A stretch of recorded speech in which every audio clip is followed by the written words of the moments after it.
힘든 날은 사라지고 주님과 함께 살아나는 40일 사순절 묵상 22번째 날입니다. 하정한 목사님께 쓰신 같은 제목의 사순절 묵상집을 함께 묵상하고 있습니다. 22일차 토요일, 이런 깨달음이 없다.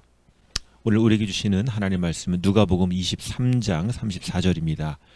아버지, 저들을 사하여 주옵소서. 자기들이 하는 것을 알지 못함이니이다. 십자가에 달린 예수님께서 첫 번째 하신 말씀은 용서에 대한 것이었습니다. 당연히 용서의 대상은 자신을 십자가에 못 박고 있는 이들을 포함하고 있었습니다. 대제사장과 바리새인들, 그리고 로마의 형 집행자들, 그 모두를 다 예수님께서 용서하고 계십니다. 그런데 예수님께서 용서를 구하는 그 말씀은요, 자기들이 하는 것을 알지 못합니다라고 그렇게 말씀하고 있습니다. 정말 그들이 예수 그리스도가 하나님의 아들임을 알았다면 그렇게 할 수 있을까? 예수님께서 그들의 편을 들어서 하나님께 중보기도 하고 계신 것입니다. 마치 어른들이 어린아이가 잘못한 것을 대변하듯이 저들이 몰라서 그렇게 하는 것입니다. 라고 하나님께 중보기도 하는 것입니다. 사실 이사야서 53장 6절 말씀 보면 모르고 죄를 지었다라는 것이 용서되는 그런 항목은 아닙니다. 우리는 다 양 같아서 그릇 행하여 각기 제 길로 갔거늘 여호와께서는 우리 모두의 죄악을 그에게 담당시키셨도다. 우리가 몰라서 자기 길로 갔을지라도 그것은 모두 죄라는 것입니다. 분명히 이사야 선지자는 우리가 하나님께 죄를 지었습니다. 모르고 각기 자기 마음대로 행하는 그런 불신의 죄를 졌고 마음대로 행하는 그런 교만의 죄를 졌습니다. 라고 고백하고 있는 것입니다. 예수님께서 말씀하시는 저들이 모르고 행합니다. 라는 것은 정말 예수님께서 그들의 죄를 알면서도 불쌍히 여기시면서 하나님께 중보기도 하고 있는 그런 모습이라는 것을 알 수가 있습니다. 우리는 어떻게 해야 합니까? 주님을 알아야죠. 우리가 주님을 모르는 것은 세상을 따라 보기 때문인 것이고 세상을 따라 살기 때문인 것입니다. 로마서 12장 2절 말씀 보면 너희는 이 세대를 본받지 말고 오직 마음을 새롭게 함으로 변화를 받아 하나님의 선하시고 기뻐하시고 온전한 뜻이 무엇인지 분별하도록 하라. 우리가 분별하지 못하면 우리가 세상을 본받게 되는 것이고요. 하나님의 선하시고 기뻐하시고 온전한 뜻을 알 수가 없는 것입니다. 우리가 분별해야 하는 거지요. 오직 마음을 새롭게 함으로 변화를 받아. 이것이 실행되려면요, 어떻게 우리 마음이 새롭게 세팅이 될 수 있을까요? 어떻게 우리 마음이 새로운 모양으로 바뀔 수 있을까요? 그것은 오로지 하나님의 성령께서 또 하나님의 말씀이 우리 안에 들어오셔서 우리를 변화시켜야지만 가능한 것입니다. 그것이 바로 우리가 새롭게 되는 방법이죠. 우리는 하나님의 뜻이 무엇인지 모르고 하나님을 배반하고 어디로 갈지 모르고 방황하는 그런 사람들인데 주님께서 우리를 불쌍히 여겨주시고 바른 길 가라라고 말씀하시는 거죠. 그 방법은 바로 회개하는 것입니다.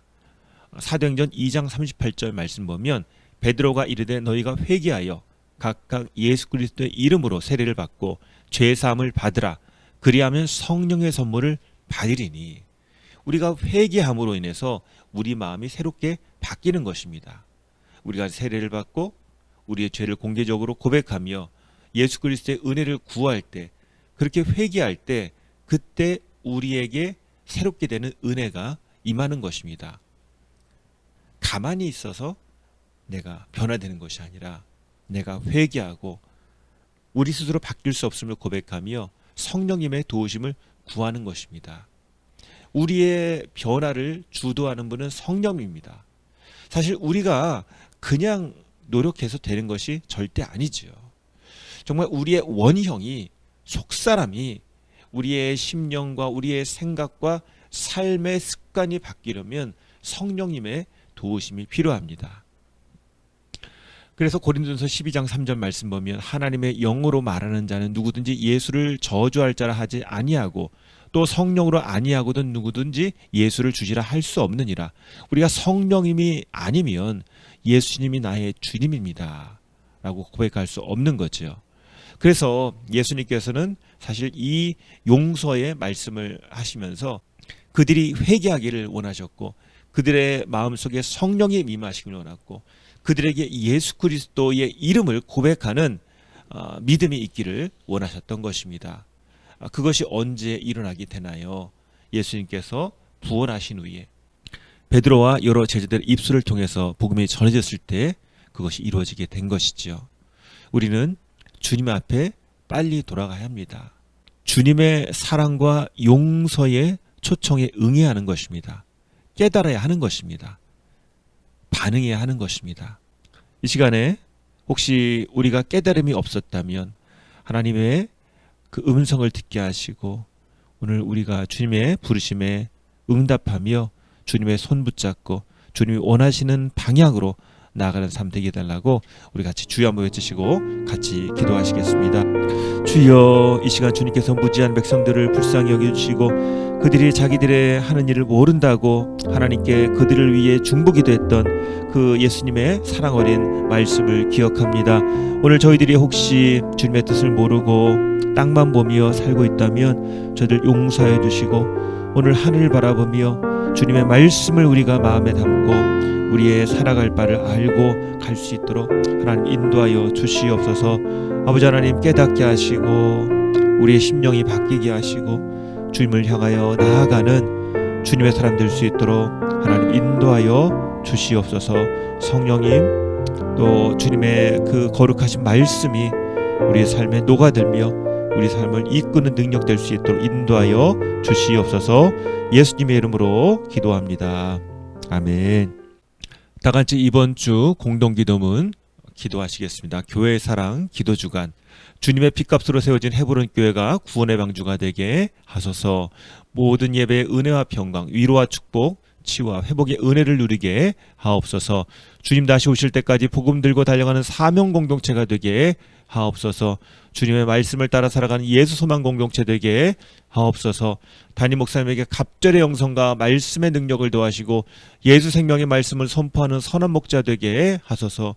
모든 직분자들이 초대교회 7집사 같게 하셔서 성령과 지혜가 충만한 행복한 섬기미들 되게 하시고 전도 일꾼, 기도 일꾼, 재정 일꾼 세워 주셔서 시대의 부흥을 준비하고 준비된 그릇이 되게 하소서.